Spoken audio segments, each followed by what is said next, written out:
অর্ধ পৃথিবীর খলিফা হযরত ওমর জোহরের নামাজ আদায় করার জন্য মসজিদ দিকে রওনা দিলেন।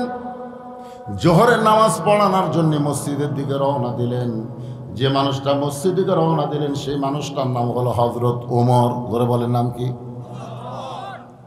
বাংলাদেশের মতন, আমাদের বাংলাদেশের মতন ৯৬টা দেশের তিনি খলিফা ছিলেন। আমাদের বাংলাদেশের মতন ৯৬টা, ধরে বলেন কয়টা?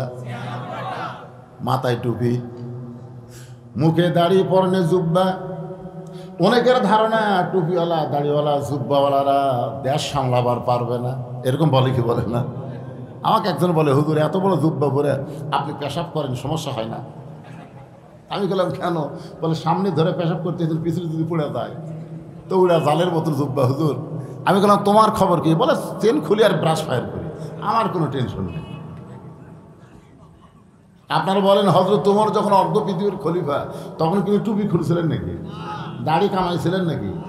জুব্বা খুলে কি প্যান্ট শার্ট পরছিলেন? অনেক নাস্তিকরা বাংলাদেশে বলে এই টুপিওয়ালা দাড়িওয়ালারা নিজের দেহই সামলাতে পারতেছে না, এরা দেশ কেমনে সামলাবে? হযরত ওমর জোহরের নামাজ পড়ানোর জন্য মসজিদে রওনা দিলেন। হঠাৎ হযরত ওমর দেখতে পায় রাস্তা দিয়ে একটা যুবক যাচ্ছে, কিন্তু যুবকের যাওয়ার সাইজ নাই, কখন ডানেও যায় কখনো বামেও যায়। আপনারা বলেন তো, মুসলমান যখন রাস্তা চলবে রাস্তার কোন সাইড দিয়ে চলবে? জোরে কন। আমরা চলি কোন সাইড? আপনি বাম সাইডে চলে ডান সাইডের কথা বলেন না। আপনি রাস্তায় চলেন বাম সাইড দিয়ে, আর ডান সাইডের কথা বললে হবে না। আল্লাহ কোরআনে বলেছেন লিমা তাকুলু মা লা তাফআলুন। তোমার মুখের কথার সাথে যদি আমলের মিল না হয় তাহলে তুমি হইলা টাটকা মুনাফিক। আপনি মুখে বলবেন ডান দিক দিয়া আর হাঁটবেন বাম দিক দিয়া, মুখের হলো কথা আর হাঁটা হলো আমল। ধরে কোন কথা ঠিক কিনা?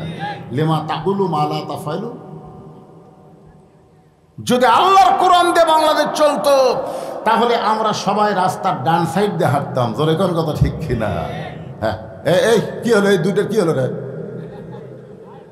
এরা যা হসে বুঝবে, মানে আমরা যখন ছোট ছিলাম আমরাও কিন্তু, আর এখনকার এই পুচকাগুলো যা হয়েছে এদেরকে ভালো করার মতন স্বয়ং জিবরাইল এসেও যদি বাংলাদেশে ওয়াজ করে, ওই জিবরাইলের ওয়াজ দেয় এই পুচকাগুলো ভালো হবে না। এদেরকে ভালো করতে গেলে ওয়াজ দেওয়া হবে না, এদের ভালো করতে গেলে আল্লাহর আইন লাগবে। জোরে কথা কন না কেন? খালি গিরা গিরাই বাড়ি ফালালেই এরা ভালো হবে। হ্যাঁ, কি বসলো, মন চালে উঠলো, মন চালে থাকলো। কোরআনের মাহফিলে একটা গুরুত্ব যারা দেয় না, মুসলমানের বাচ্চা হলে জন্ম নিলেই হবে না, মরার সময় মুসলমান হয়ে মরা লাগবে। ধরে কোন কথা ঠিক কিনা? এটাকে আমার কথা। আল্লাহ কোরআনে বলেন ইয়া আইয়ুহাল্লাযীনা আমানু তাকুল্লাহা হাক্কা তুকাতিহি ওয়া লা তামুতুন্না ইল্লা ওয়া আনতুম মুসলিমুন। কোরআনের আয়াত শুনলে কি বলা লাগে? আল্লাহু আকবার। ওমর ফারুক দেখে ছেলেটা ডানেও যায় বামেও যায়, রাস্তা চলার কোনো সাইজ নাই। হযরত ওমর এক দৌড়ে গিয়ে ছেলেটার সামনে দাঁড়ালেন যে কেন ডানেও যায় বামেও যায়, পরে সাইজ করার দরকার আছে না নাই? এই মনে করে ওমর ফারুক সামনে গিয়ে তাকায় দেখে ছেলেটার কেউ না, তারই জন্ম দেওয়া সন্তান আবু শামা। ওমর ফারুক জিব্বাত কামড় খেলেন, আমার জন্ম দেওয়া ছেলে এরকম বেসাইজ?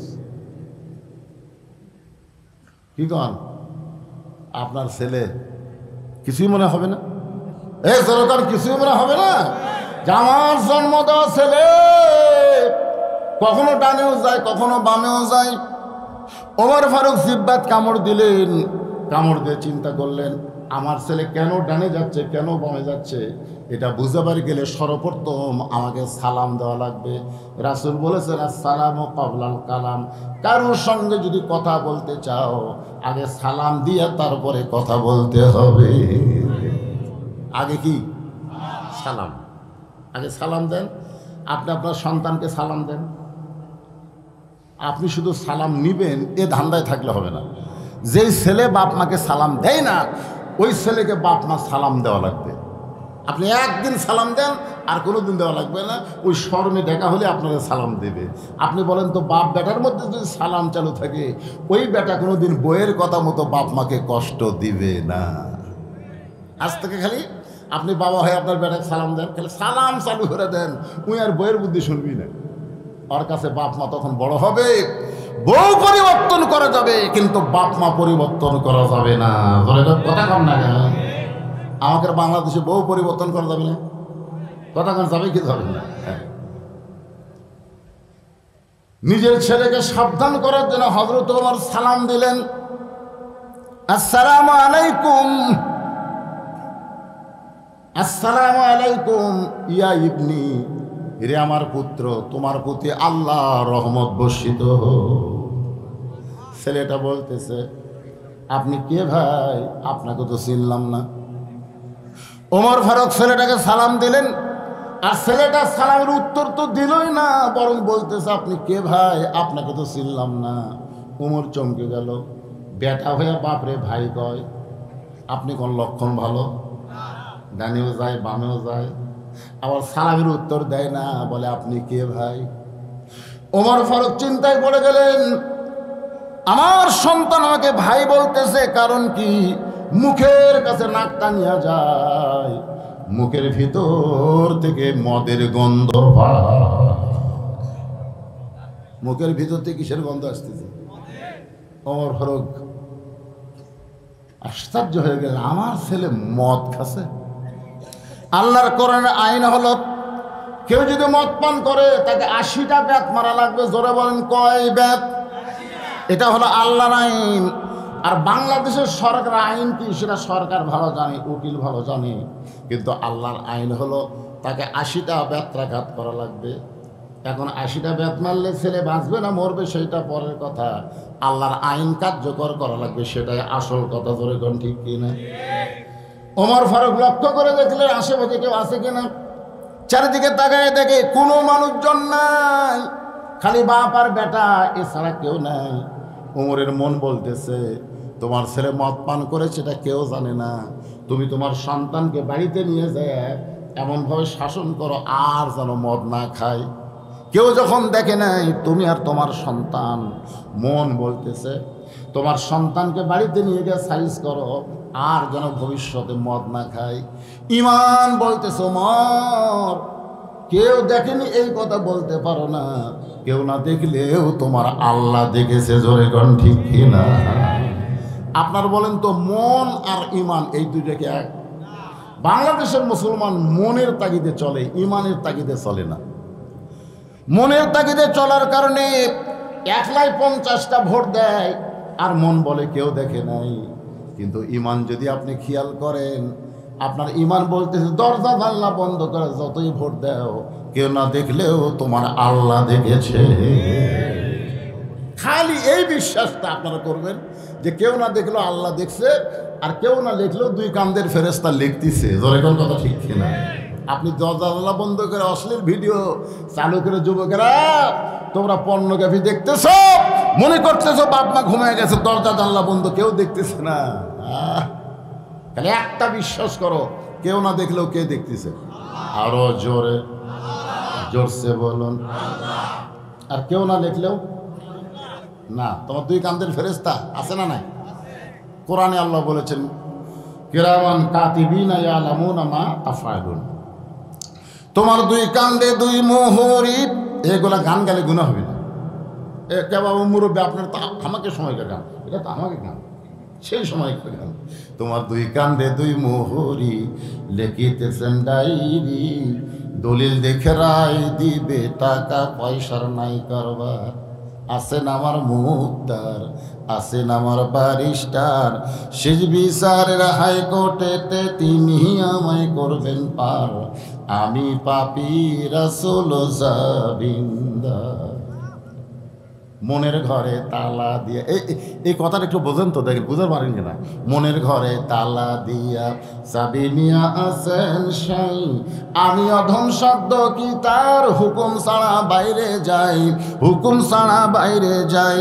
মনুরে পারাপারে থাকলে তারা সঙ্গে নিও গাড়ি ভাড়া, জবাবদিহি করতে হবে ধরলে টিকিট কালেক্টর, আমি পাপি তিনি জামিনদার। সেই দিনের সে স্টেশন, স্টেশন বলেন হাসরের ময়দান, সেই দিনের সে স্টেশনে থাকবে নানান প্যাসেঞ্জার, দ্রুত জানে পার হবে সে, টিকিট কাটায় আছে যার, টিকিট কাটায় আছে যার। একটু মনোযোগ দিবেন, কেউ না দেখলো আল্লাহ দেখতেছে, আর কেউ না দেখলেও ফেরেশতা দুইজন লিখতেছে। আমাদের দুই কান্দে দুইটা ফেরেশতা আছে, লিখতেছে না? এজরকম লিখতেছে না? সব কিছু লিপিবদ্ধ হচ্ছে। আবার অনেক সময় কথা বলার সময় দুইজন কথা বলবো, আমরা কিন্তু চারিদিকে দেখি কেউ নাই রে, কেউ নেই রে, আমরা দুইজন রে, দুই কান্দের ফেরেশতাকে কেড়ে পাগলা, আমরা কি ঘুম পাড়তেছি? আমরা কিন্তু চারিদিকে খেয়াল করে কথা বলি, ঠিক না? কিন্তু ফেরেশতা খেয়াল করি না। এই ফেরেশতাকে খেয়াল করে কথা বলতে হবে, এমন কথা বলতে হবে ডান কান্দের ফেরেশতা যেন লেখে, বাম কান্দের ফেরেশতা যেন ঘুমায়া যায়। ধরে কথা বল না, ডান কান্দের ফেরেশতা যেগুলো লিখবে এগুলো জান্নাত পাওয়ার কারণ, আর বাম কান্দের ফেরেশতা যদি বেশি লাগে তাহলে জাহান্নামে যাওয়া লাগবে। তা আমাদের কোন ফেরেশতাকে আমরা ব্যস্ত রাখবো, ডান না বাম? হ্যাঁ, কোরআনের মাহফিলে বসে আপনারা খুব খেয়াল করবেন। ওমর ফারুক ইমান বলতেছে কেউ না দেখলেও আল্লাহ দেখেছে। তোমার ছেলে মদ পান করেছে, খালি তুমি দেখো নাই, তোমার আল্লাহও দেখেছে। এখন বলেন বাড়িতে নিয়ে যা সাইজ করা যাবে? ওমর ফারুক এক টানে মাথার পাগড়ি খুললেন, এক টানে মাথার পাগড়ি খুললেন, সেই পাগড়ি দিয়ে তার সন্তানের দুইটা হাত বেঁধে ফেললেন। পাগড়ি মাথায় দেওয়া সুন্নাত, আবার প্রয়োজন মতো পাগড়ি হ্যান্ডপাগ বানানো সুন্নত, হ্যান্ডকাপ বানানো সুন্নত। এতক্ষণ কোথায় ছিল? আর এখন খুলে দুই ছেলের দুই হাত একে মরমা দিয়ে বাঁধিয়েছে। আমি একবার ওয়াজ থেকে বাড়িতে গেলাম, যাওয়ার সময় ড্রাইভার বললো, হুজুর আপনি গেটে নামেন, আমি গাড়ি ফ্রেশ করতেছি। আমি গেটে নেমা যখন বাসার দিকে যাচ্ছি, 4-5টা কুত্তা আমাকে ধরলো, খাও খাও করে ধরলো রাত 2টার সময়। আমি কুত্তা খেতানোর যত দোয়া আছে বুঝলেন, সমস্ত দোয়া পড়া শুরু করলাম। কুত্তা মনে আমার জুব্বা কামড়ে ধরবে। শেষ পর্যন্ত কোরআনে আয়াত খোলাম, ইন্নাহুম ইয়াকিদুনা কাইদা ওয়া আকিদু কাইদা। আয়াত করার পরে এক কুত্তা এসে মারলো খামসা। আমি বললাম এত দোয়া দেওয়া কাম হচ্ছে না রে। অনিমান বলতেছে, মৌলানা খালি তোর মুখে দোয়া আছে, লাঠি নেই। লাঠি থাকলে দোয়া লাগে। এক কুত্তার পাশাত বাড়ি মারলে বাকি 4 এমনি দৌড় মারতো। তোর এখন কথা ঠিক না? অনেক সময় খালি দোয়া দিয়ে কাম হয় না ভাই, লাঠিও লাগে। পাগড়ি মাথায় দিয়ে নামাজ পড়লে যেমন সওয়াব হবে, এই পাগড়ি দিয়ে অন্যায়ের প্রতিবাদ স্বরূপ বাতিলদেরকে বেঁধে ফেললেও সওয়াব আছে। তোর এখন কথা ঠিক না? আপনারা ইসলামী আন্দোলনের কর্মী যারা মাথার পাগড়ি দিবেন, প্রয়োজনে ওই পাগড়ি মাজাত বানবেন। তোর এখন কথা ঠিক না? ওমর ফারুকের সন্তানের 2টা হাত বেঁধে টেনে টেনে নিয়ে গেলেন মসজিদ নববীতে। মসজিদ নববীর বারান্দায় একটা খুঁটির সঙ্গে ছেলেটার 2টা হাত না 2টা পাও আবার মরমা দিয়ে বাঁধলেন। বাঁধার পরে হযরত ওমর মসজিদের মধ্যে ঢুকে 4 রাকাত নামাজের নিয়ত করলেন। জোহরের পূর্বে 4 রাকাত সুন্নত আছে না নাই? সর্বসা করলে সুন্নত কয় রাকাত? 4 রাকাত না, সব নামাজ মিলে 12 রাকাত সুন্নত আপনাকে পড়াই লাগবে। এটা কিন্তু আমলের ওয়াজ। কয় রাকাত? 12 রাকাত। জোহরেরই হল 6 রাকাত। জোহরের আগে 4, পরে 2, মাগরিবের পরে 2 রাকাত, এশার পরে 2 রাকাত, আর ফজরের আগে 2 রাকাত। এই 12 রাকাত সুন্নত কিন্তু পড়া লাগবে। যুবকেরা তোমরা খালি ফরজ মারো, জুমার দিনে সবার শেষে যাবি, সালাম ফিরালি ওরাই আগে বাড়ি হবে। আচ্ছা, যৌবন বয়সে যদি ইবাদতে এরকম ব্যাখিয়াল হয়, বুড়া হলে আর পারবি কন্ত? এই যে আমাকে বয়স যত বেশি হচ্ছে, মাজার ব্যথা, হাঁটুত ব্যথা, ভাই রে, ঠিক মতো বসায় রুকু সেটা ঠিক মতো করা যায় না। এই জন্যই তো আল্লাহ বলবেন হাসরের ময়দানে যে তোমার শৈশবকাল, তোমার বুড়াকালের কোনো হিসাব দেওয়া লাগবে না, খালি যৌবনকালের হিসাব দিয়ে জান্নাতে চলে যাও। তাহলে ইবাদতের জন্য কোন বয়স দরকার? এ কথা কর না কেন? আর এখন যুবকেরা ইবাদত করবার চায় না। তাহলে 5 ওয়াক্ত নামাজ মিলে 12 রাকাত সুন্নত পড়া লাগবে। মুসল্লি মসজিদের মধ্যে ঢুকতেছে, কিন্তু খুঁটির সঙ্গে একটা ছেলেকে বাধা দেখে তার আশ্চর্য হলো, এই ছেলেটা কার রে, যারা হাত বাঁধা পাও বাঁধা। একজন যুবক দৌড়ে গিয়ে সামনে গিয়ে তাকায় দেখে, এ তো যেমন তেমন ছেলে না, এ হলো হযরত ওমরের সন্তান, অর্ধ পৃথিবীর খলিফা হযরত ওমরের ছেলে। কেমন ভাবে মর্মা দিয়ে কে বানলো রে, কার এমন সাহস? এমন সময় একজন সাহাবী বলছে যে ভিতর দিকে তাকায় দেখো। ভিতর দিকে তাকায় দেখে হযরত ওমর তখন নামাজের সিজদায়। ওমরের মতন মানুষ মসজিদে থাকে, আর তার সন্তানকে কে বাঁধলো, এইটা নিয়ে কোনো টেনশন করার দরকার নাই। অবশ্যই হযরত ওমর ভালো জানে। যেরকম ঠিক কিনা? সবাই নামাজ আদায় করলেন সুন্নত। যখন যোহরের ফরজের আকামত হলো, ফজর নামাজ শুরু করবার গেলে মুয়াজ্জিন কিন্তু একটা আকামত দেয়। ফরজ নামাজের আগে আকামত আছে না নাই? জামাতে যখন নামাজ পড়বেন তখন আকামত দিবেন, একলা একলা যখন নামাজ পড়বেন তখন কি করেন? তখনও দেন। কি জন্য দেন? একলা নামাজের তো আকামতের দরকার নাই। আকামত দেওয়ার কারণ হলো আপনার আশেপাশে কেউ যদি থাকে তাকে জামাতে শামিল করার জন্যে তদারকি করা।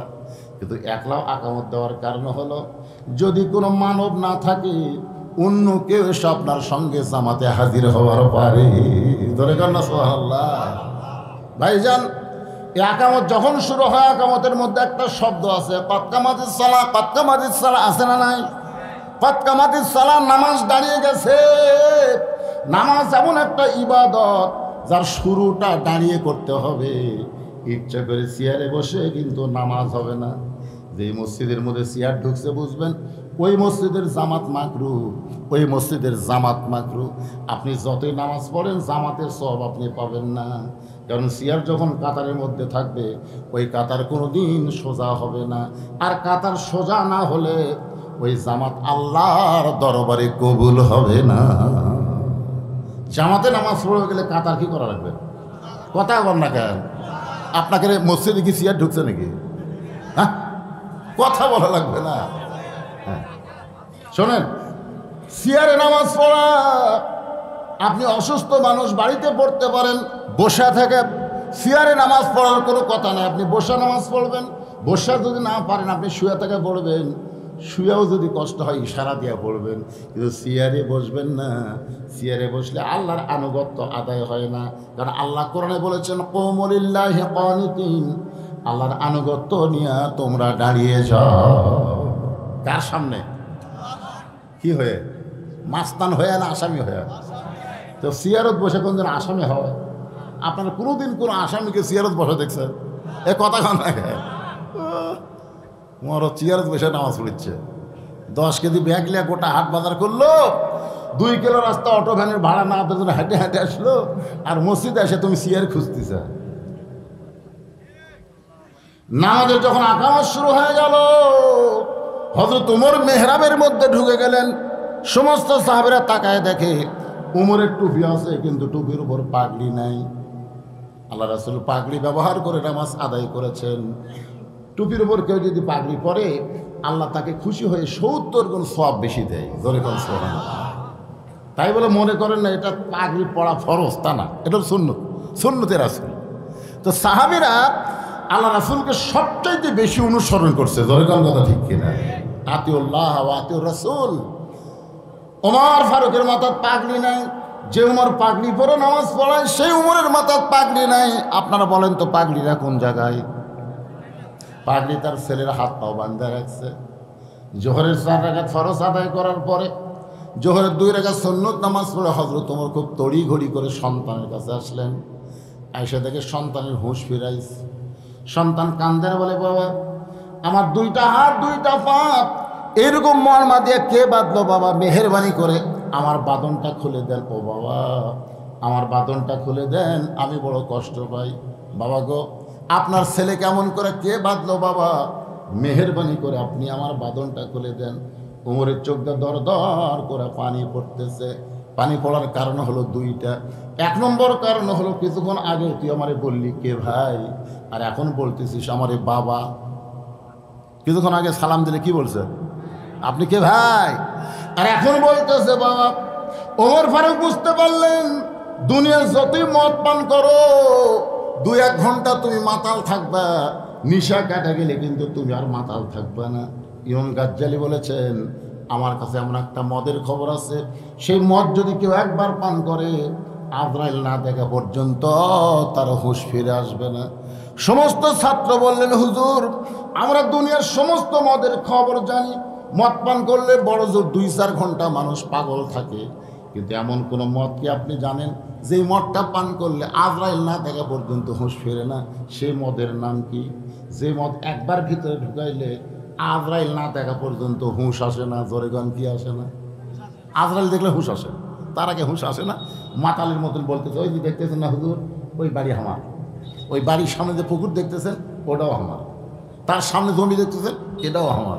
ফেরেশতাকে আল্লাহ এই যে হামার হামার করতেছে ওর তো কিছুই নাই, তাহলে এই যে আমার আমার বলতেছে কারণ কি? আল্লাহ বলে মাতাল হসে রে, মাতাল হসে। দুনিয়ার মহব্বতের মত কেউ যদি একবার ভিতরে ঢোকায় ওই আজরাইল না দেখা পর্যন্ত হুঁশ ফিরে পায় না। ধরে কোন কথা ঠিক কথা কন না কেন? এই জন্য আল্লাহ বলেন ওয়ানফিকু মিম্মা রাযাকনাকুম মিন ক্বাবলি আন ইয়াতি আহাদাকুমুল মাউত ফায়াকুল রাব্বি লাউলা আখখারতানি ইলা আজালিন করিব। এখন তার সিঁড়ি লাগে না, লিফট দিয়ে, লিফট 20 তালা তুলছে, ওটা বলতেছে আমার বাড়ি আমার ঘর আমার নামাই কে? কয় তালা তুলছে? নিচের দিকে তাকে দেখে 1 তালা 2 তালা সব হাত তলে পড়ে আছে রে, আমি সবার উপর আমার নামাইকে। এই কয়ে বুকে তার খাওয়া মারতেছে। ইতিমধ্যে আজরাইল এসে বলতেছে ভাই চ যাই। তখন বলতেছে তুই খেয়ে রে? হার নাম আজরাইল ভাই। আমি কোনোদিনও কল্পনা করিনি রে আমাকে নিচে যাওয়া লাগবে, খালি নিচে না মাটির নিচে ঢোকা লাগবে। ধরে কথা কন না আর কাজ করে দেখতেছে 5 তালা বানাতে হচ্ছে, 6 তালা রড বার করে হচ্ছে। কি আপনার কোন তুই ভালো আছে না মাতাল আছে? কথা কন না কেন? মাতাল হয়নি, তোমাকে থাকা লাগবে খবর। তুমি 5 তালা বানানোর পরেও তুমি রড বার করে রাখছো আর 1 তালা বানাবা, তাহলে ওখানে কমে যাবে। যাওয়ার কথা খেয়াল নেই, মানে এমন মদ খাওয়া খাচ্ছে যাওয়ার কথাই খেয়াল নেই। অথচ আল্লাহর কাছে বলে আইছে মিনহা খালাকনাকুম ওয়া ফিহা নুয়ুদিকুম ওয়া মিনহা নুখরিজুকুম তারাতান উখরা। তাহলে ওই ব্যক্তি হলো সবচাইতে বড় মাতাল যে দুনিয়ার মহব্বত কলিজার মধ্যে ঢুকাইছে, আজরাইল না দেখা পর্যন্ত তার হুঁশ হবে না। এখন আপনারা বলেন আমরা বলি আমরা কি সেই মাতাল? কেন ভাই কথা কন না কেন? মুখ দেখালি কবি না, অন্তর্দা চিন্তা করে দেখেন তো। আপনি কোনোদিন বলেননি এ বাসা আমার? বলেননি এই জমি আমার, এই পুকুর আমার? তো তাহলে আপনি বলছেন তো। সাহাবেরা বললেন হুজুর তাহলে আমরা কীভাবে বলবো? আল্লাহ রাসূল বললেন এভাবে বলবা ওই বাড়ি আমি দেখাশোনা করি, ওই পুকুর আমি দেখাশোনা করি, ওই জমি আমি দেখাশোনা করি, মূল মালিক আমি না, মূল মালিক হচ্ছে আমার আল্লাহ। পরের জায়গা পরের জমি, গানটা গাইলে গুনাহ হবে না? পরের জায়গা পরের জমি ঘর বানায়া আমি রই, আমি কিন্তু জায়গার মালিক নই। কে রে যুবকের, এগুলো গান গাইলে গুনাহ হবে? এখন সব গান আছে নতুন নতুন গান। একজন মানুষ হইয়া তুমি কয়জনকে বিলাও মন। আপনারা বুঝবেন না, এরা বুঝতেছে। মুখে তোমার ভালোবাসা অন্তর কয়লার মতন, মুখে ভালোবাসা বলো অন্তর দিয়া বাসো না, বন্ধু তোমার ধরন ভালো না। কি এগুলা গান গাইলে কোনো সব নাই, আর এই গানটা গাও প্রত্যেক হরফে হরফে সব পাবা। পরের জায়গা পরের জমি, সবাই কম, পরের জায়গা পরের জমি ঘর বানায় আমি রই, আমি কিন্তু জায়গার মালিক নই। জমিদারের ইচ্ছা মতন দেই না জমিন চাষ, তাই তো ফসল ফলে না রে দুঃখ 12 মাস। আমি খাজনাপাতি সবই দিলাম, খাজনাপাতি সবই দিলাম, তবু জমিন হয় যে নিলাম। দুঃখের কথা কারে কই, পরের জায়গা পরের জমি, ঘর বানায় আমি রই, আমি কিন্তু ঘরের মালিক না।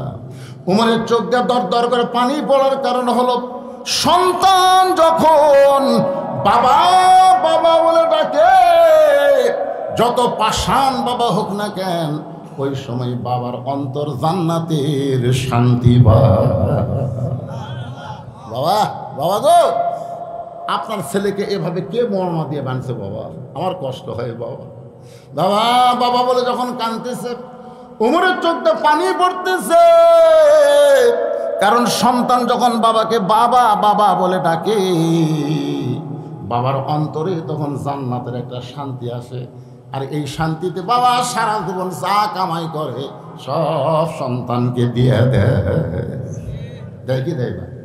কি দিয়েছেন আপনি? আপনি আপনার বাবাকে কি দিয়েছেন? কি দিয়েছেন?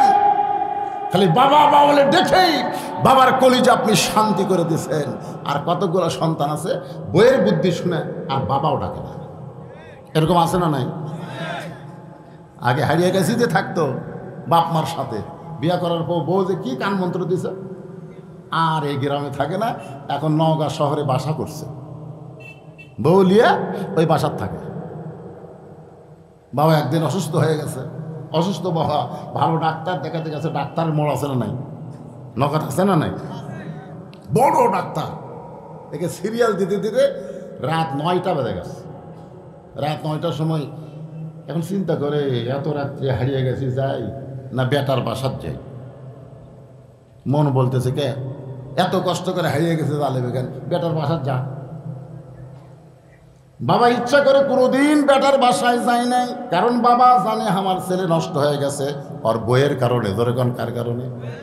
কিন্তু আজকে বেকায়দা 9টার সময় যায়, ছেলের নাম রাখছে ভালোবারে আব্দুল্লাহ, ভালো নাম, ভালো না? 9টার সময় বাবা ডাকতেছে আব্দুল্লাহ, আব্দুল্লাহ চমকে উঠছে। সবাই আমাকে সাহেব বলে সম্মান করে, স্যার বলে ডাকে, আর এত রাত্রে আমার নাম ধরে ডাকার মরদ কেড়ে। সবাই আমাকে বলে স্যার সাহেব, আর আমার নাম ধরে ডাকলে এই মরদটাকে। দরজা খুলে তাকায় দেখে বাবা দাঁড়ায় আছে। এত রাত্রে বাবা বলে ডাক্তার দেখতে দেখতে 9টা বাজে গেছে, এই সময় হারিয়ে গেছি, কেমনে যাই? আজকে রাতটা তোর বাসায় আমি থাকতে চাই।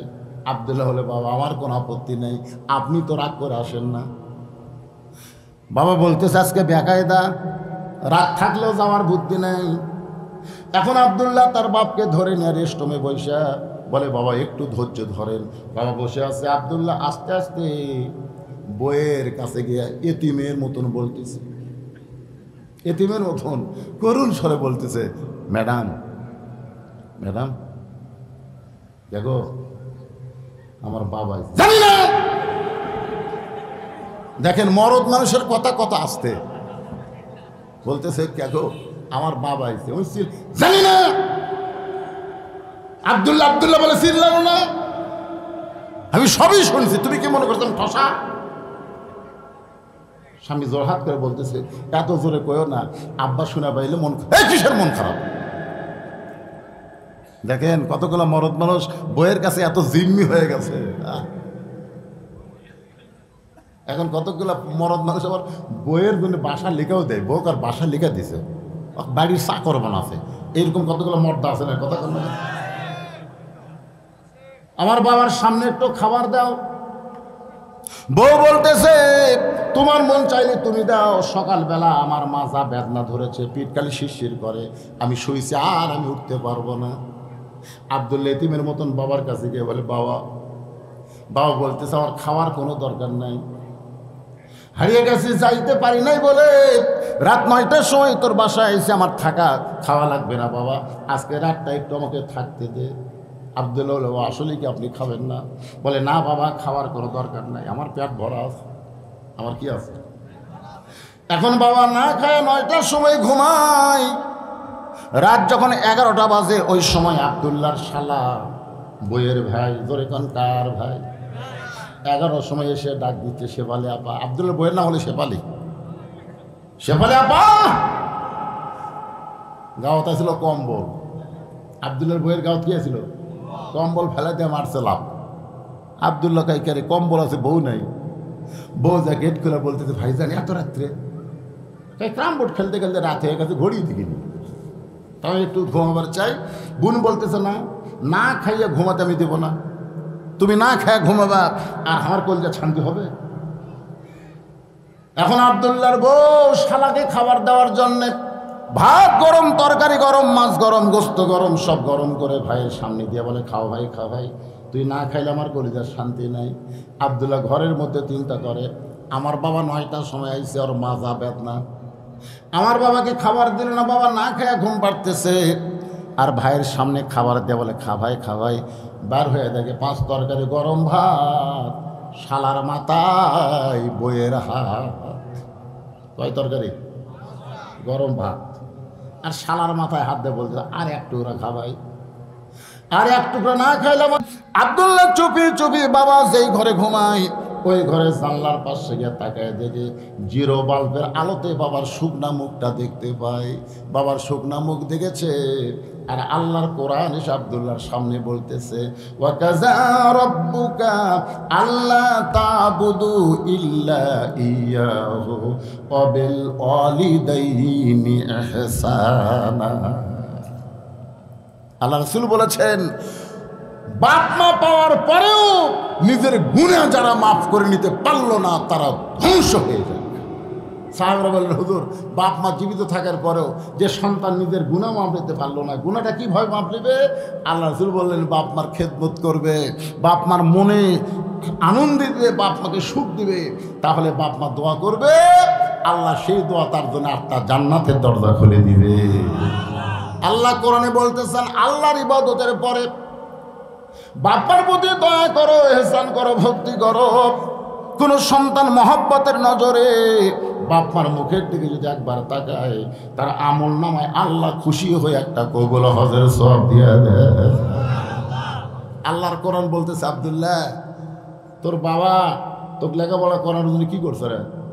নিজে না খাইয়া তোর লেখাপড়া করাইছে, মাটির বিছনায় থেকে বাবা তোরে খাট বানায় দিছে, আজকে সেই বাবা তোর না খাইয়া ঘুম পাড়তেছে, আর শালার সামনে 5 তরকারি গরম ভাত, তোর কি করার কিছুই নাই? বিবেক জাগ্রত হয়েছে। কে জাগ্রত করছে? আল্লাহর কোরআন। আপনার বলেন তো কোরআনে পাওয়ার আছে না নাই? কিন্তু যেই শালারা এই কোরআন পড়া জানে না, এরাই তো বাপ মার সাথে খারাপ ব্যবহার করে। আপনি খুঁজলে দেখেন এলাকার কোন আলেম তার বাপ মাকে বৃদ্ধাশ্রমে রাখে নাই। জোরে কোন কথা বলেন লাগেন, আজও পর্যন্ত তদন্ত করে দেখা হয়েছে বাংলাদেশের কোন আলেম তার বাপ মাকে বৃদ্ধাশ্রমে রাখে নাই। যারাই রাখছে দেখবেন খুঁজলে, কিছুদিন আগে দেখলাম ঢাকা ভার্সিটির একজন প্রফেসর এখন বৃদ্ধাশ্রমে আছে, তার ছেলেরা সব গেছে আমেরিকাত, বুড়ার খোঁজ পেলে। একজন আলেম তার বাপ মাকে কষ্ট দিছে, বইয়ের বুদ্ধি শুনে বইয়ের মাথার বেদনা তুলে ফেলে দিই, পিঠে পিঠে, কিন্তু বাপ মা কষ্ট দিবি।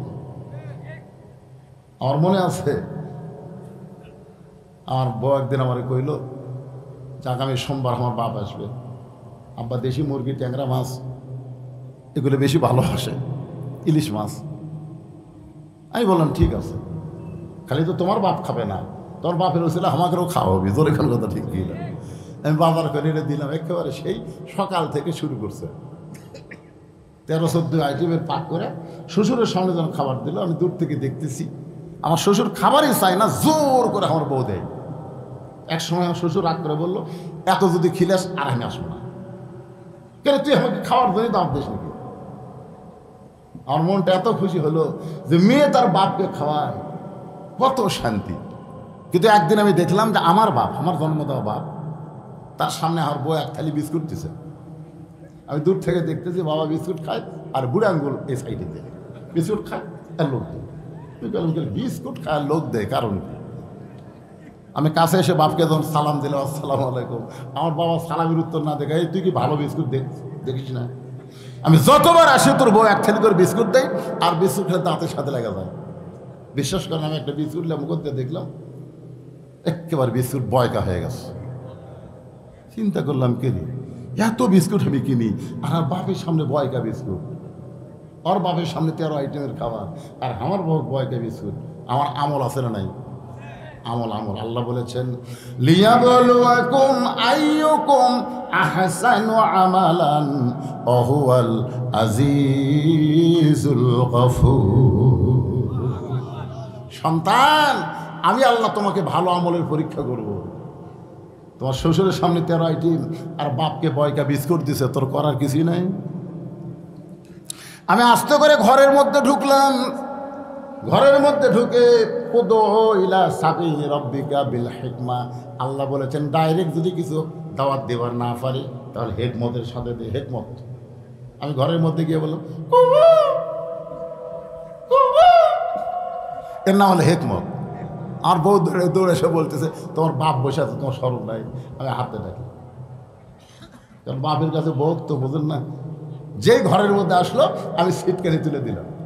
আর বাপ বলতেছে কে রে বুঝলো, বউকে ঘরের মধ্যে তুলে দরজা বন্ধ করলেন কে? আমি বললাম ইন্নাল্লাহ মা সাবিরিন। বাবা একটু ধৈর্য ধরেন, একটু ধৈর্য না ধরলে তো হবে না। আমি ঘরের মধ্যে ঢুকেই বইয়ের টুটি থাকতে বললাম তোর বাপের সামনে 13 আইটেম আর আমার বাপের সামনে বয়কা বিস্কুট।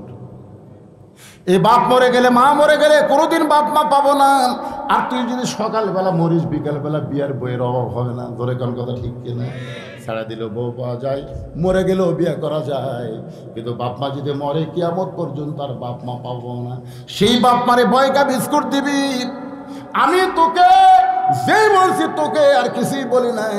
বউ আবার খপ করে পা ধরে বলতেছে আজ থেকে তোমার বাপ আমার বাপ একই বাপ, আল্লাহ রাস্তা মাফ করে দেন। আমি সিটকে খুলে দিয়ে দেখি আমার বাপ আর বাড়িতে নেই। বাবার শরমে চলে গেছে, বাবা বাড়িতে নাই। কয়েকদিন পরে বাবার সঙ্গে আমার দেখা হলো। আমার বাবা চোখের পানি নিয়ে বলল বাবা ওই সিটকি তুলে কি যে আমল করছিস, ওই আমল করার কারণে তোর বউ আমার বৌমা হয়ে গেছে। আগে ছিল বেটার বউ আর এখন হয়েছে বউ মা। তাহলে মাঝে মধ্যে আমলের দরকার আছে না নাই? আব্দুল্লাহ চিন্তা করে বাবা আবার না খেয়ে ঘুম পাড়তেছে আর শালার সামনে 5 তরকারি গরম ভাত, করার কি কিছুই নাই। আব্দুল্লাহ কি করবি? বিবেক বলতেছে বউকে সাইজ কর। বর্তমান আইন হলো নারী নির্যাতন, বউকে কিছু বললি নারী নির্যাতনের আইন হবে। বিবেক বলতেছে আব্দুল্লাহ খুঁজা দেখ তো বাসায় কিছু আজকে না। খুঁজা দেখে উটি বলা একটা বেলান আছে। উটি বলা কি? বাসার তো লাঠি খাটা থাকে না, উটি বলা বেলান নিয়ে বিবেক বলতেছে এমন জায়গাত মারবি কোনো কেস যেন না হয়, এমন জায়গাত মারবি তোর বউ যেন কাউকে দেখাবার না পারে। পিছন দিকে তাকায় দেখ উঁচা হয়ে আছে, ওই উঁচার উপর বিসমিল্লাহ বলে একটা বাড়ি মারবি। প্রত্যেক বাড়িতেই আল্লাহ একটা হজের সওয়াব দিবে। পিছন দিকে তো উঁচা হয়ে আছে, ওই উঁচা জায়গার মিডল পয়েন্ট একটা বাড়ি মারবি বিসমিল্লাহ কয়া। ধরে কন কি কয়া? বিলাই যেমন ইন্দুর ধরে। আব্দুল্লাহ চুপি বইয়ের পিছনে এসে বউ কালী ভাইকে বলতেছে আর একটা টুকরা খা ভাই, তুই একটা টুকরা না খেলে আমার কলিজার শান্তি নাই। আব্দুল্লাহ মনে মনে কয় আমার বাবা না খায় ঘুম পাড়তেছে আর তোর ভাই খাবার চাই না, তারপরে জোর করে খাওয়াস। বিসমিল্লাহ বলে যেই মাত্র বাড়ি মারছে সঙ্গে সঙ্গে বউ দৌড়, শালাও দৌড়। শালা চিল্লায় বলে দুলা ভাই আমার বোনকে মারলেন কেন? আব্দুল্লাহ বলে তোর বোন আমার কে হয়? তুই যে বললি আমার বোনকে মারলেন কেন? তোর বোন আমার কে হয়? বলে আমার বোন আপনার বউ হয়। তাহলে তোর বোন আমার বউ হয়, আমার আদরের বউকে আমি কেন মারবো? কারণ বউ হলো আদরের জিনিস। তোর বোনকে ভালোবেসে আদর করে আমার বাপ মে হারে গেছে রাইকা তোর বোনকে সুখ দেওয়ার জন্যে নওগাঁ শহরের মিডল পয়েন্ট আমি একটা বাসা বানাইছি। কারণ বউকে ভালোবাসার কথা কোরআনেও আছে, দরকার আছে না নাই? আল্লাহ কোরআনে বললেন হুন্না লিবাসুল লাকুম ওয়া আনতুম লিবাসুল লাহুন্না। স্বামী হলো বিবির পোশাক, বিবি হলো স্বামীর পোশাক।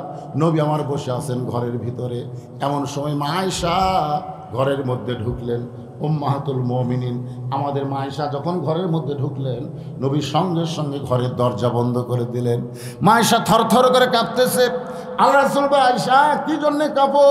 বলে আপনার জুতার পরশে আল্লাহর আরশ ধন্য হয়ে গেছে, সেই নবীর সামনে যদি আমার কোনো বেয়াদবি হয়, রাসূল মুস্কি মুস্কি হাসের বলে, আয়েশা, একজন নবীর জুতার পরশ আল্লাহর আরশ ধন্য হয়েছে। একজন নবীর জুতার পরশ। আয়েশা বলে, হুজুর আপনি তো সেই নবী। রাসূল বলে, আমি সেই নবী ছিলাম যতক্ষণ দরজা খোলা ছিল। দরজা বন্ধ হয়ে গেছে, আমি আর নবী নাই, আমি হলাম স্বামী আর তুমি আমার বিবি। সঙ্গে সঙ্গে আয়েশা দৌড়ে এসে নবীর বুকের মধ্যে মাথা ঢুকায় কান্দের বলে, আল্লাহ, আমার নবী শুধু বিশ্ব নবী না, আমার নবী হলেন পৃথিবীর 1 নম্বর স্বামী। বউকে ভালোবাসার কথাও ইসলামে আছে না নাই? জোরে করে আছে না নাই? আমার সে আদরের বউকে বাসা বানাইছি। আয় আয়, কি জন্যে মারলাম তোর একটু দেখাবার চাই। শালা বলে, দুলা ভাই আমাকেও মারবেন নাকি? বলে, তোকে মারবো না, তোকে একটু দেখাবো। এবার জানলার পাশে নিয়ে গেলে, তাকায় দেখতো ভিতরে লোকটাকে। বলে, আপনার বাবা কখন আইছে? বলে, 9টার সময় এসে না খেয়ে ঘুমাইছে। শালা চমকেটে বলে, দুলা ভাই 11টার সময় এসে আমি 5 তরকারি দিয়ে গরম ভাত খাই, আর 9টার সময় আপনার বাবা না খায় ঘুমাইলো, কারণ কি?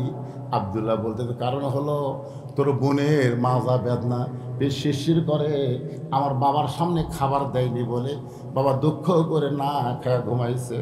এখন বল আমার আমল কি, বল আমি কি করব? শালা বলতে, দুলা ভাই আর একটা মারেন। আর একটা মারেনি, মানুষের জাত না। ই বাপের আত্মীয় পছন্দ করে, শ্বশুর আত্মীয় 2 চোখে দেখবার পারে না। এরকম বেয়া সাইজা বউ আছে না নাই? এ কথা কেন আছে না নাই? বেয়া সাইজা বউকে সাইজ করার কথাও আল্লাহর ইসলামে আছে। আব্দুল্লাহ, একটু মনোযোগ দিয়ে শোনেন। ওমর ফারুকের চোখ দিয়ে দর দর করে পানি পড়তেছে। কিছুক্ষণ আগে সালাম দিলে যেই বেটা আমারই কইছে, আপনি কে ভাই? আবার এখনই বলতেছে, বাবা আমাকে কেমন ভাই বেঁধে রাখলো, বাবা মেহেরবানি করে আমার পায়ের বাঁধন খুলে দেয়। হযরত তোমার আবু শামাকে বাঁধায় রাখা অবস্থায় চিৎকার করে বললেন, জল্লাদ, জল্লাদ।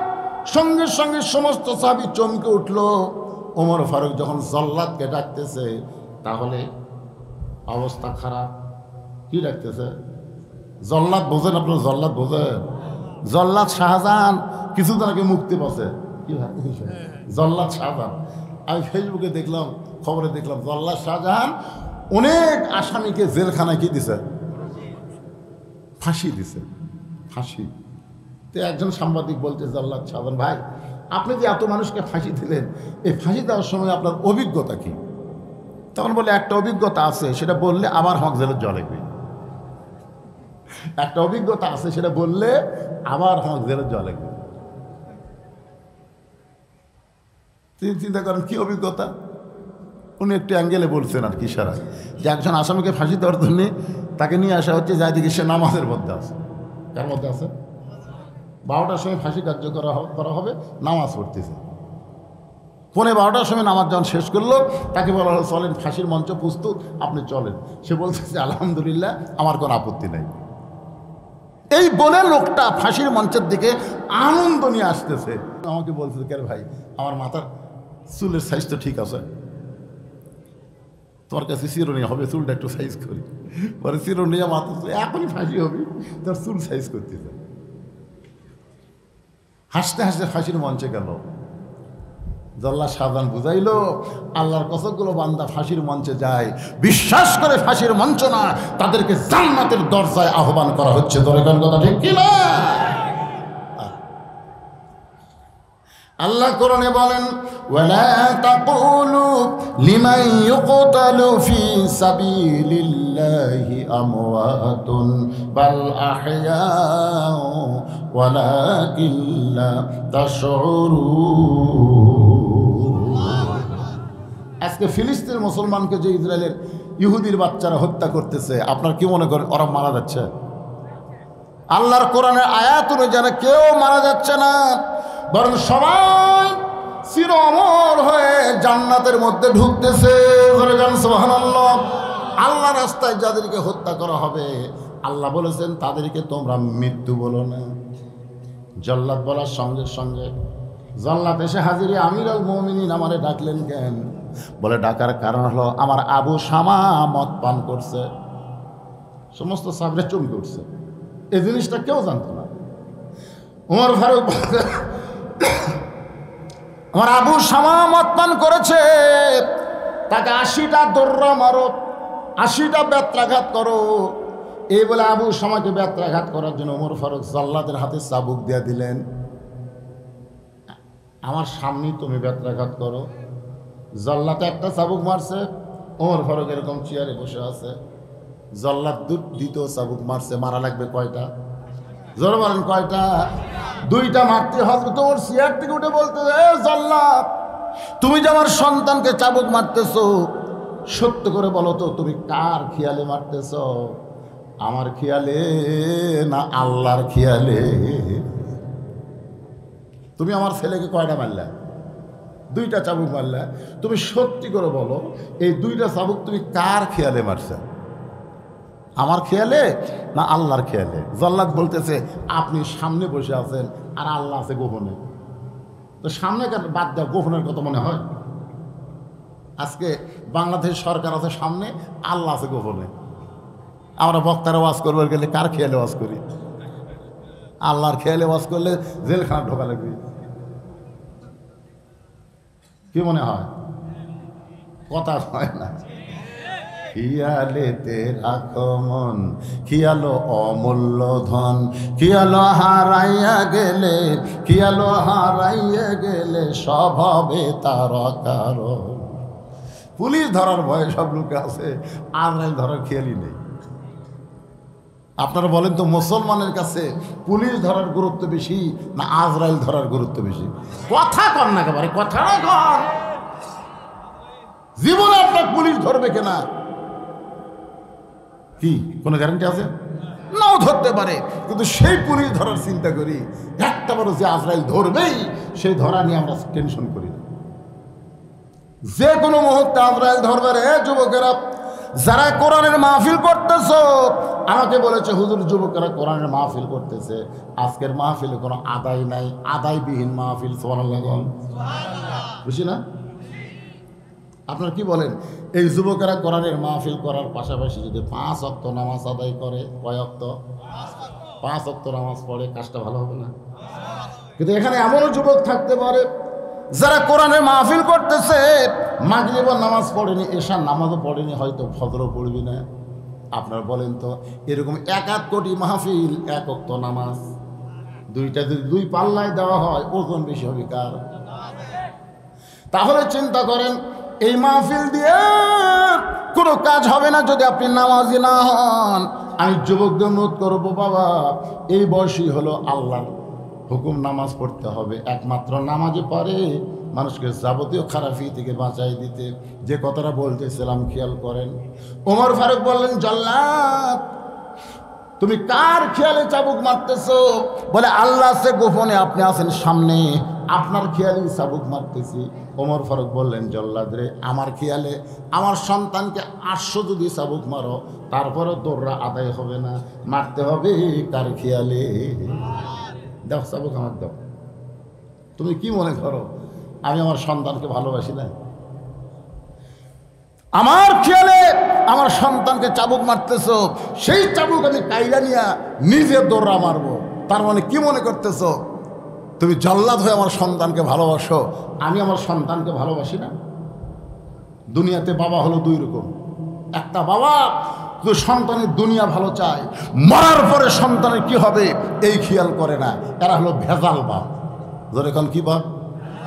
আর যে বাপ সন্তানের দুনিয়াও ভালো চায়, মরার পরে সন্তান যেন জান্নাত পায়, এরা হলো আসল বাপ। তা আপনারা কোন বাপ? না না, আপনারা যে এটি বাপ নাই, আপনার কি বাপের দল আছে না নাই? তা আপনার কোন বাপ? আপনি একলাই ফজরের নামাজ মসজিদের সামনে কাতারে পড়েন, আর আপনার আইডিয়া ঘুম পড়েন। আজানের আগে আইডিয়া ছিল 3.5 হাত, আইডিয়া 3.5 হাত ছিল, আজান শোনার পর 2.5 হাত হচ্ছে। এরকম ছেলে আসে না নাই? যেরকম আসলে নাই, আজানের আগে 3.5 হাত। যখন আজান শুরু হয়েছে ফজরের, আর সালাতো খায়রুল নাম শোনার সাথে সাথে ওই ল্যাপ দিছে মাথার ওপর, ল্যাপ মাথার উপর দিচ্ছে, পাও যেবার হয়, পাও টানা বুকের কাছে থুছে। বেড়া থেকে মনে হচ্ছে চাউলের বস্তা ঠেকাতে থেকে, রে পাও নাই মাথাও নাই। বাপ আস্তে আস্তে ঘরের মধ্যে গিয়ে ল্যাপ টানতে দেখে ল্যাপের ভিতরে বেটার সাইজ আর সকালবেলা সাইড থেকে কুত্তের সাইজ, একই সাইজ। আপনি বাবা, আপনি খেয়াল করে দেখেন, আপনার 17 বছর একটা সুন্দরী মেয়ে, যে মেয়ের জন্য গোটা হারিয়ে গেছে যুবকেরা পাগল, এরকম সুন্দরী আসলে নাই, জোরে কর আসলে নাই। গোটা হারিয়ে গেছে যুবকেরা জানে অমুকের মেয়ে খুব সুন্দরী রে, ওরে বাবা রে, এবার ঈদের মধ্যে আসছিল রে সেই রে, এই পরিমণি ফেল রে। আপনি বলেন আপনার মেয়েকে গ্রামের ছেলেরা দেখে পরিমণি খায়, আর আপনি বাহাদি সাহেব, আপনি 5 ওয়াক্ত নামাজ পড়ে আপনি জান্নাতে যাবেন? জান্নাতকে মামা বাড়ি আছে? আপনার মেয়েকে, যুবতী মেয়েকে, 16-17 বছর মেয়েকে গোটা পাড়ার একটা যুবকও দেখা চলবে না, জোরে কোন কথা ঠিক কিনা? যুবকেরা যেন দেখবার না পায় সেই ব্যবস্থা আপনাকে করা লাগবে। সমস্ত সাহাবীরা কান্দার বলে, ইয়া আমিরুল মুমিনিন, আর মারবেন না, আর মারবেন না, আবু শামা দুনিয়া থেকে বিদায় হয়ে গেছে। সঙ্গে সঙ্গে হযরত ওমর হাঁটু গেড়ে বসে সন্তানের শরীরের দিকে তাকায় দেখে অনেক জায়গা কেটে রক্ত বের হয়ে গোটা দেহ রক্তাক্ত হয়ে গেছে। এতক্ষণ যে মারছে দেহ কাটা রক্ত বের হয়েছে, ওদিকে ওমরের খেয়াল নাই। কিন্তু যে মাত্র শুনছে সন্তান মারা গেছে, তখন সন্তানের সামনে হাঁটু গেড়ে বসে সন্তানের থুতুরির তলা হাত দেয়া বলে, বাবা, দুনিয়ার সমস্ত মানুষ বলবে ওমর বড় নিষ্ঠুর, তার সন্তানকে দৌড়া মারতে মারতে হত্যা করেছে, কিন্তু বাবারে আমি তো জানি আমি নিষ্ঠুর না, আমি তোকে জান্নাত পাওয়ার আশায় দৌড়া মারছি বাবা। দুনিয়ার সমস্ত মানুষ জানবে ওমর নিষ্ঠুর, কিন্তু আমি তোরে দৌড়া মারছি, দুনিয়ার কষ্ট তুই সহ্য করতে পারবে বাজান, জাহান্নামের আগুন তুই কেমনে সহ্য করবি? এই দিনে তোর খেয়াল অন্তর থেকে বের করে দিয়ে আমি আল্লাহর খেয়ালে চাবুক মারছি, দুনিয়া থেকে বিদায় নিয়েছিস আবু শামা রে। নবীর সাহাবীরা আবু শামা দুনিয়া থেকে বিদায় নেওয়ার পরে 5টা কাজ, জোরে বলেন কয় কাজ? 1 নম্বর কাজ হলো কবর খোঁড়া। তোমরা কেউ কেউ আবু শামার জন্য কবর খোঁড়ো। আমরা মরে যাওয়ার পরে প্রথম যে কাজটা আমাদের, সেই কামটা হলো কবর। জোরে বলেন নাম কি? 4 তলা। একজনে কি বলবে, হুজুর ওই যে 3 তলা এত সুন্দর করে বানাইছে, মরে গেছে, আমরা 3টা দিন এই 3 তলার মধ্যে রাখবার চাই? কেউ বলবে? কবর খনন করে। এই জন্য রাসূল বলেছেন, যখন কোনো মুসলমান মারা যাবে ওই মুসলমানের কবর কোনো বেঈমান করতে পারবে না, মুসলমানের কবর করতে হবে মুসলমান। এই জন্যে নামাজি ব্যক্তি মারা গেলে তার কবর বেনামাজি খোঁড়া যাবে। আপনাকে এলাকার কবর কারা খোঁড়ে? নামাজরাই খোঁড়ে। হ্যাঁ, খুব ভালো। আপনারা আমার এলাকার কেউ মরলে ওরাই 5 জন, ওরা গোটাল এলাকা চুক্তিলি থেকে মরলি ওরা। এখন বাপ মরছে, ছেলের কাছে বলতেছে তোমরা আবার কবর খোঁড়ে যাচ্ছি, 5 প্যাকেট সিগারেট দাও। এখন 5 প্যাকেট সিগারেট দিছে, ওরা 5 জন 5 প্যাকেট নিয়ে গোরস্থান গেছে, যাই কোদাল মারতেছে ওর মুখে তো সিগারেট, যাই কবর সমান করতেছে ওর মুখে তো একটা, যাই মাটি তুলতেছে ওরা টান মারতেছে একটা। 5টা যদি সিগারেট ধরে ওই গোরস্থান কোনো ফেরেস্তা থাকবি? সব ফেরেস্তা রাস্তা। আল্লাহ কাইকেরে গোরস্থান বাদ দিলে কেন? আল্লাহ যে হারে বিড়ি খাচ্ছে ওই দিক দিয়ে কেমনে যায়? কারণ ফেরেস্তারা দুর্গন্ধ সহ্য করতে পারে। নামাজি ব্যক্তিরা কবর খুঁড়বে, মুয়াজ্জিন গোসল করায় দিবে। পৃথিবীর মধ্যে সবচাইতে দামি মানুষ হলো মুয়াজ্জিন। আমরা দাম দেই বা না দেই, কিন্তু মুয়াজ্জিনের দাম কম না বেশি?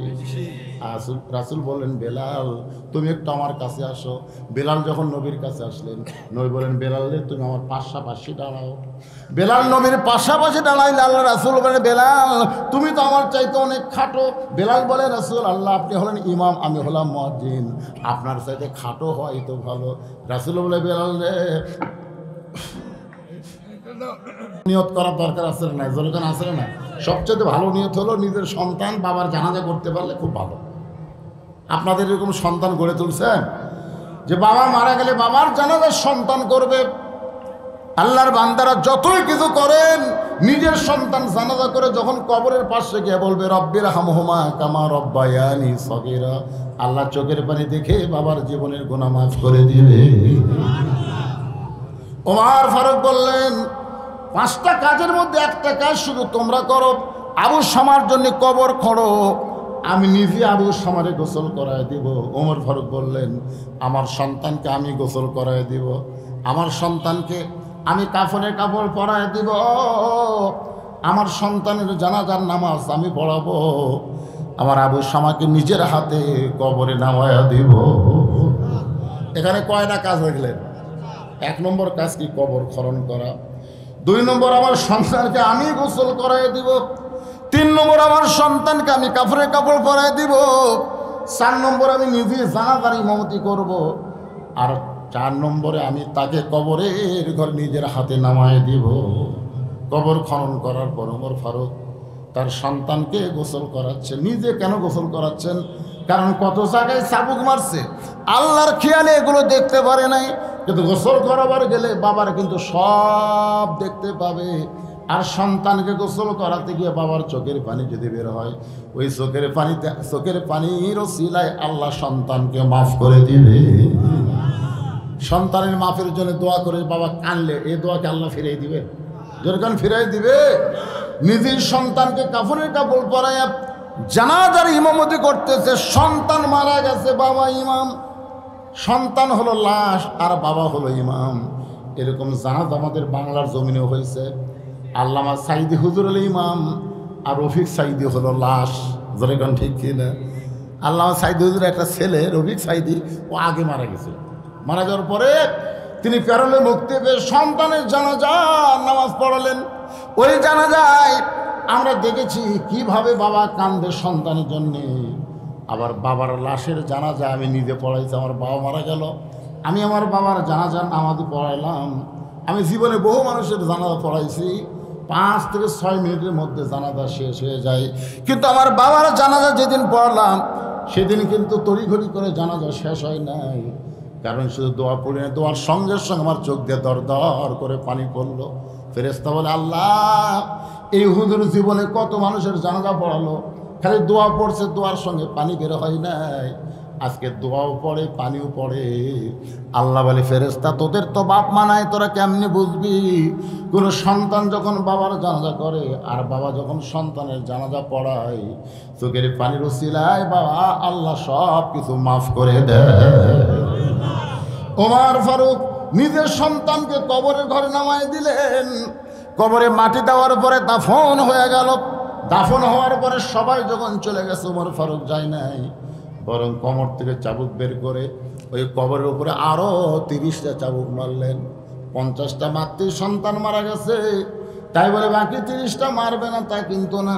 30টা চাবুক কবর মারার পর ওমর ফারুক চোখের পানি নিয়ে বললেন, আল্লাহ, মদ পান করার শাস্তি হিসাবে আমি বাবা যে শাস্তি দিয়েছি, আমার সন্তান কবরে যাওয়ার পরও বাকি 30টা চাবুক মেরে আমার সন্তানের জন্য তোমার কাছে মাপ চাই। এমন একটা বিচার যদি বাংলাদেশে কেউ দেখাবার পারত, তাহলে বাংলাদেশের কোনো যুবক মদ পান করা তো দূরের কথা, মদের শব্দ মুখে আনতো না। জোরে কোন কথা কন না? আমাদের যুব শক্তি নষ্ট হওয়ার পিছনে বিশাল একটা কারণ হলো এই নিশা, এই ইয়াবা, এই বাবা, এই ফেন্সিডিল। যেরকম কথা ঠিক কিনা? এর চাইতে বড় নিশায় মোবাইলে আসক্তি, ফ্রি ফায়ার, পাবজি গেম খেলা, ফেসবুক চালান, টিকটক, এগুলো সব নিশা। আমাদের যুবক শক্তি যেন নষ্ট হয়, এই জন্যে নানা ধরনের পায়ে তারা চলতেছে। যেরকম কথা ঠিক কিনা? আমরা বুড়ে বুড়ে ভালো হয়ে লাভ আছে ভাই। একটা লোক সারা জীবনে ঘুষ খাচ্ছে, ঘুষের চাকরি করছে সারা জীবন, চাকরি রিটায়ার করার পরে আল্লাহর কাছে কাঁদতেছে, আল্লাহ, আজ থেকে আমার ঘুষ খাবো না, আল্লাহ তোমার কাছে তওবা করতেছে, আমি আর জীবনে ঘুষ খাবো না। আপনারা বলেন তো, আর চাকরি আছে? যতদিন চাকরি ছিল ততদিন তওবা করেনি। যে চাকরি নাই তখন ঘুষ খাবি না তওবা করতেছে। বুড়া হয়ে গেছে, থুতরে বুড়া, ওই আল্লাহর কাছে বলতেছে, আল্লাহ আমি আর চুরি করবো না, আল্লাহ আমি আর চুরি করবো না। আল্লাহ কাছে চুরি করে পারবো? যখন চুরি করার পারতেছিলি তখন তুই তওবা করেছিলি। তওবা শব্দটা তোলো ফিরে আসা। তওবা মানে কি? ফিরে আসা। যখন চামড়া ঢিল তখন আল্লাহর সাথে মিল দিয়ে তো কাম হবে না। তো যে যুবকের আজকের জান্নাতের বাগান লাগাইছে তাদেরকে আমি বলি, তোমরা ফিরে আসো বাবা। খালি জুমার দিনের নামাজ পড়লে হবে না, 5 ওয়াক্ত নামাজ আদায় করা লাগবে। তোর কোন কথা ঠিক?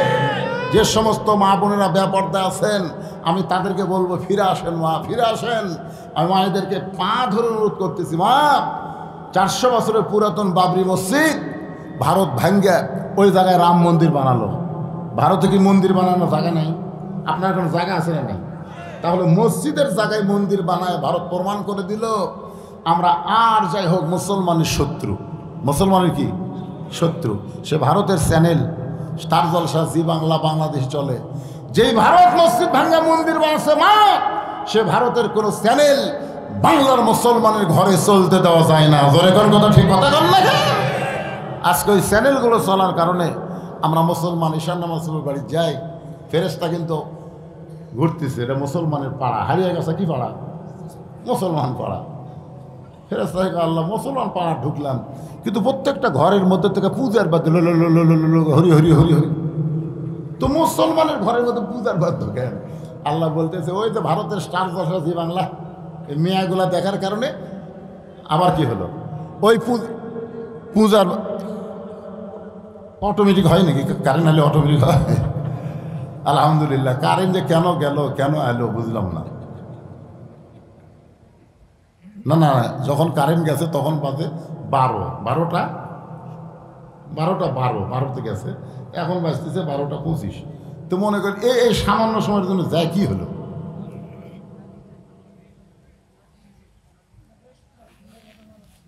যাই হোক, আমাদের দেশের কারেন্ট মোটামুটি স্বাভাবিক হচ্ছে। কিছুদিন আগে তো সেই পাওয়া গেছে, রমজান মাসে কি অবস্থা, সেই হিসেবে কারেন্ট নেই, ইফতার হিসেবে কারেন্ট নেই, তারাবির কেবল 8 রাকাত হইতি, ওরে বাবা কারেন্ট নেই। কি একটা বেয়া অবস্থা ছিল।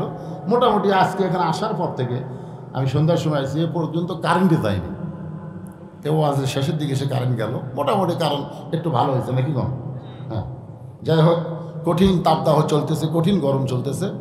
এই কঠিন গরম এবং তাপদাহের ভিতরে আজকে আপনারা এই জান্নাতের বাগানে এসে যুবকদেরকে উৎসাহ দিয়েছেন সভাপতি, উৎসাহ দিয়েছেন প্রধান অতিথি। কোনো মাহফিলে সভাপতি প্রধান অতিথি শেষ পর্যন্ত থাকে না। তা আজকে ইনশাআল্লাহ মাশাআল্লাহ 2 ধনে আছে। আমরা সবাই যুবকদের জন্য তওবা ফিরে আসার জন্য বলতেছি, যারাই মাহফিল করেছো তারা আজ থেকে 5 ওয়াক্ত নামাজ ধরো। মা বোনদের তওবা হলো পর্দার মধ্যে ফিরে আসো। তওবা হলো স্টার জলসা, জি বাংলা চিরদিনের বয়কট করে দাও। মান তাশাব্বাহা বিকওমিন ফাহুয়া মিনহুম, যে যাকে অনুসরণ করে মহব্বত করে তার সঙ্গে তার হাসর নাসর হয়। আমার মা বোনদের জন্য বলবো, মা আল্লাহর হস্তে এই ভারতের চ্যানেলগুলো আপনারা বাদ দেন, আর ইসরায়েলি পণ্য বয়কট করেন। ইসরায়েল হলো মানবতার মহান শত্রু। ফিলিস্তিনি শিশু বাচ্চাদেরকে তারা হত্যা করতেছে। 20,000-এর বেশি শিশু বাচ্চা, 4 বছর, 5 বছর, 3 বছরের বাচ্চাকে ওরা হত্যা করেছে। ওরা মানবতার মহান দুশ্মন। ওদের কোনো পণ্য বাংলার জমিনে আমরা কিনবো না। ধরে কথা ঠিক কিনা? এইটুকু আপনি করলে আল্লাহ হয়তো এই ওসিলায় আপনাকে মাফ করতে পারে।